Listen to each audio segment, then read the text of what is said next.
Assalamu alaikum. Today we will be dealing with the imperative forms in أمثلة المختلفة. The first form we look at is Laienzur. This form is called Emrul Ra'ib, a command for the absent person, a command for the third person. Laienzur, let him help. The male person shall help. Our other two examples are Yaktubu, he's writing right now. Liyaktub, let him write. A third male person shall write.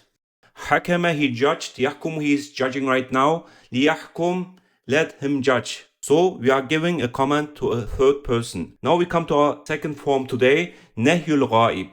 This is exactly the opposite of Emrul Ra'ib. So Nehyl Ra'ib is a prohibition for the absent person.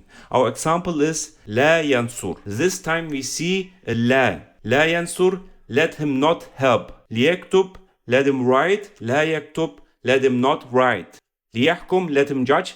La yahkum, let him not judge. So exactly the opposite. Now we come to our third form in today's video, Emrul Ra'ib, a command for the present person. This time we are directly speaking with someone. Our example is Unsur, help. You male person shall help. So I am giving a direct command to a person I am talking to. Uktub, write. You male person shall write. Uhkum, judge. You male person shall judge. Our last form in this video is exactly the opposite. Nehyul Ra'ib, a prohibition for the present person. La tansur, do not help. You male person shall not help. La taktub, do not write. You male person shall not write. La tahkum, do not judge. You male person shall not judge. These were our 4 forms in this video. I have created a PDF with 100 different examples where you can apply these forms directly to these words. This way you can directly expand your vocabulary and learn how to transfer this pattern to other words. If you would like to have this PDF or if you would like to take part in my online Arabic lessons, then comment below this video and I will get in touch with you. If you like this video, I would be very happy about a comment, a like, subscribing to my channel and sharing it on WhatsApp. And I will see you in the next video. Assalamu alaikum.